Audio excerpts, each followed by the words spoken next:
I'm happy to be here and to talk about cultural shock and how to deal with differences and to adjust to a new environment.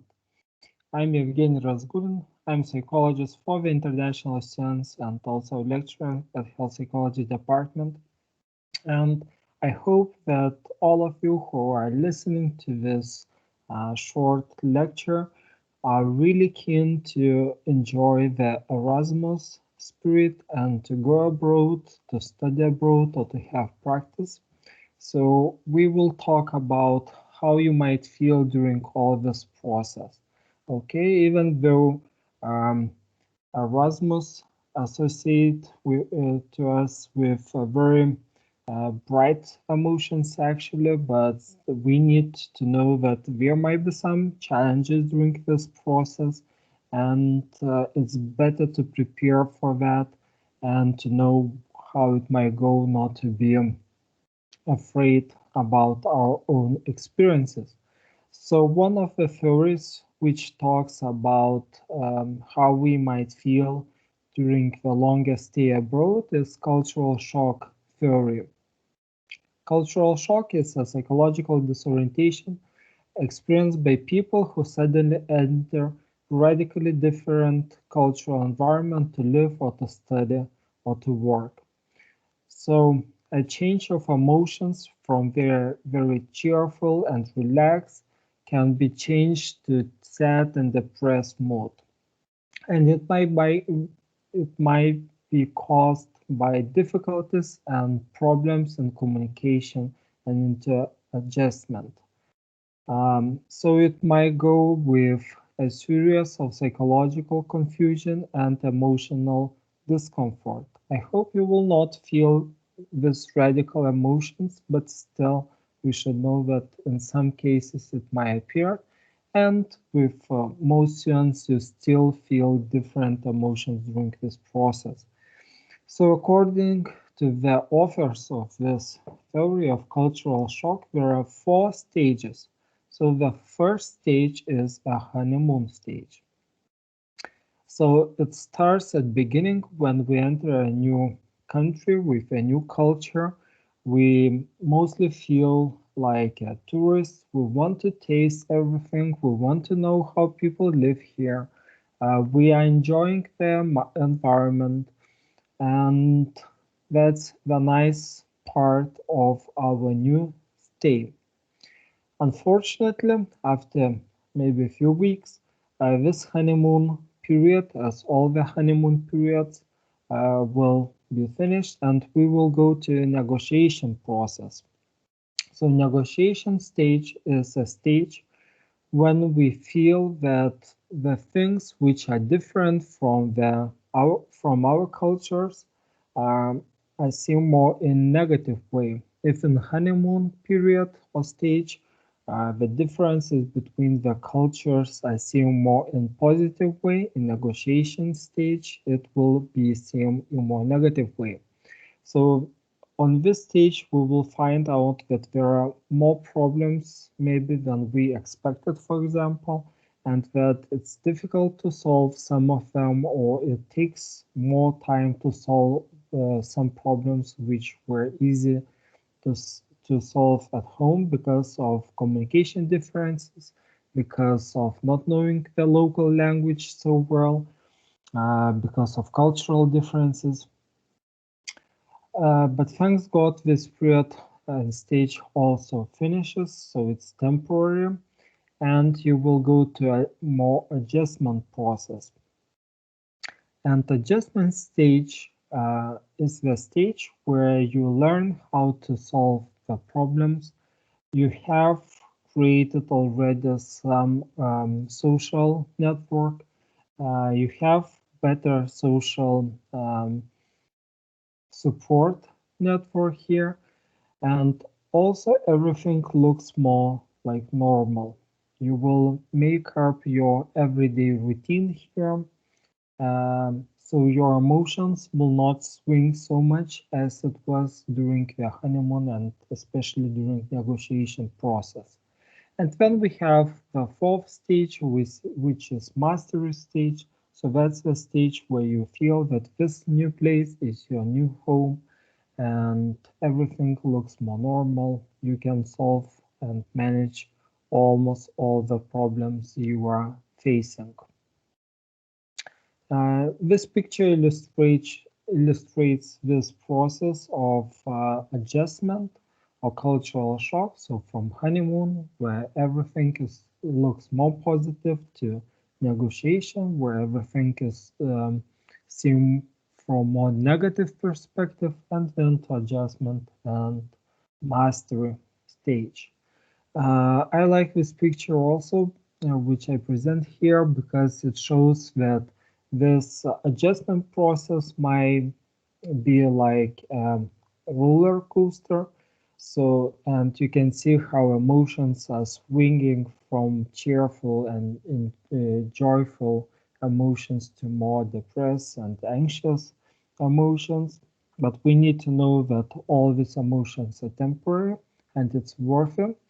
At the end, we will feel much better.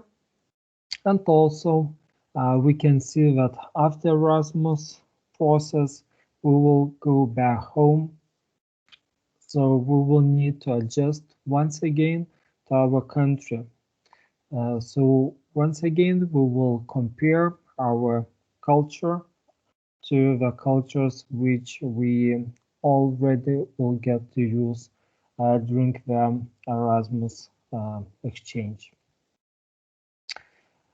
But as I said, this is one of theories, cultural shock theories, but it's not the only one. So different students might feel differently, and the level of stress you will feel during this process might differ.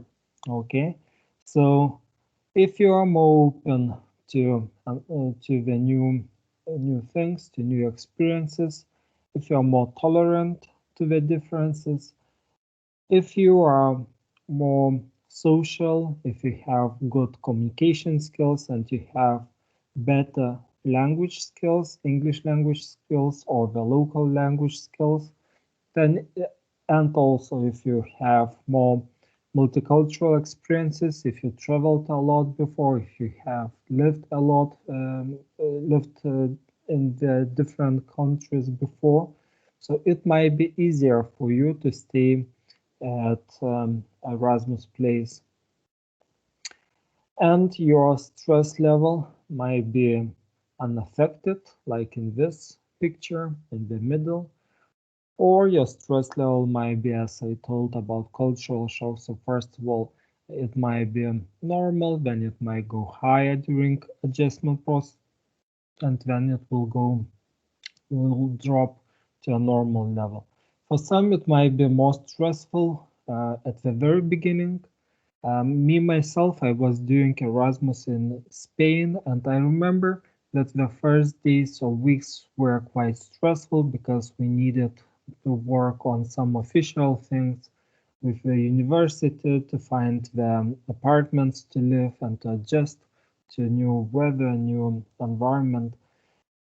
So it was quite stressful at the beginning, but later on our stress level just dropped drastically. And for some, it might be that at the beginning it will be less stressful than later because of studies, for example. And for some, it might be even less stressful during whole process comparing with the stress level you feel now. And here are some strategies which will help you to cope with this adjustment process better. So first of all, it's important to learn the language. Of course, English will be very important, but also the local language just for everyday life, or it will be especially important if you will study at the university and you will need to use the local languages. And that's why our colleagues are checking your language level. Second thing, it's important to prepare yourself before going to a new country for living here, for studying. So that's why I would really recommend you to read as much as possible about the new culture, its traditions, norms, and everything else, just to be prepared for some differences which might appear at the new place.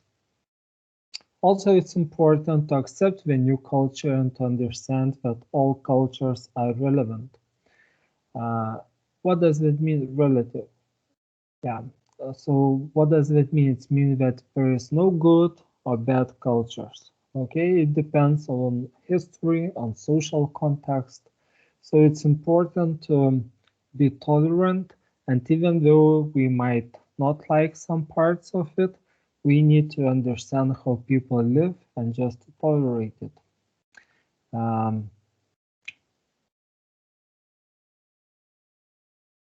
It's also important to see what is the social system into this country and to understand that this way of behaving or living is a part of whole this system. It's important to use your observation skills. So if you do not know how to behave in one or another situation, just look around, see how people is behaving and just do something similar, and you will manage most of the problems in that way. Also, super important is to be communicative. If you are in the dormitory kitchen, for example, just ask, hi, what's up? What are you cooking here? Don't hesitate to ask any questions. Don't be afraid to talk to people. Most of people, especially Erasmus students, are there because they want to communicate, because they want to find new friends, and maybe they are alone there, so they are the same as you, and they are looking for new friends and new meetings. And try to initiate the conversation yourself. Just don't wait till somebody will come and try to talk with you. Do it yourself. Social support and social network is super important. So it helps to manage stress and makes the process of adjustment to a new culture much easier. The stress correlates with mental health symptoms, but the social support works as a buffer. So the better social support you will have, the easier it will be for you to manage all stressful situations which you will face. When you feel overwhelmed, just talk to people, especially with somebody who understands you, who are patient to listen to you, who are tolerant, who will not judge you. Okay, so it's important to have at least one person who might help you with that. Also prepare for homesickness and for being lonely sometimes. The more you can imitate the feeling of your home in your room where you will feel, the better it will be to cope with homesickness. Keep yourself occupied with studies, with friends, with sports, and the busier you will be, the easier it will be to stay further from your home place, and also participate into students' activities, maybe some trips, maybe some events, and maybe something else will be offered to you. So just do it. That's the opportunity for you to not only to travel but also to find new people. Be patient and don't try to understand everything immediately. The process of adjustment to a new culture requires time, and it may also require a different amount of time for different areas of adjustment. Try to encourage yourself to be patient with this experience and not be overly critical to yourself. Okay, so this process might go and might take time. And as I said, your emotions might swing, so don't be too critical to yourself. It is normal to go through it. So it's okay to experience anxiety. So learning to function in a new culture might be not so easy. So it is natural to feel anxious and frustrated sometimes, especially when you cannot communicate well. It's important to remind yourself that these feelings are normal and are likely to be situational and temporary. It's important to keep yourself healthy, so have a good diet, be enough active, exercise enough, and get rest, sleep well. Okay, so that's the most important components of healthy lifestyle. Try to find an activity that you enjoy and make it a part of your routine. So physical activity can help you to reduce the stress together with social support and with communicating with others. Also, just find some places in a new university city which you like the most, visit them, take a walk if possible, maybe from the university, just take a walk to your home place instead of taking trolleybuses, buses, or trams or taxis or wherever you will take what transport is here. Okay. Also, hopefully, at the moment you will be on your Erasmus, there will be less restrictions on travels. So let's cross the fingers and then just use this opportunity. Just try to visit different parts of new country. Try to visit different places in the city you will be staying, nearby cities, and different parts of the country. And also travel around. Europe hopefully will be open at that moment, so you will be able to travel into nearby countries also to visit their capital cities or most popular tourist attractions. And at the end, I would like to say that even though this experience might be challenging and you might feel sometimes more negative emotions, but at the end, it's really worth it. And from my personal experience, I can recommend everyone to take this opportunity to travel abroad, to study abroad, to do internships abroad, and at the end, you will find out that you gain not only study knowledge or practical knowledge, but you will also uh, um, will get better uh, language skills, English language skills, local language skills, and also something will change inside of you and into your viewpoint. So I hope that everyone who is really willing to go abroad to take this Erasmus experience will get this opportunity, and you will just let us know how everything works, and um, good luck with everything you are trying to get to, and see you somewhere around. So thank you for your time and thank you for your attention. Good luck with everything.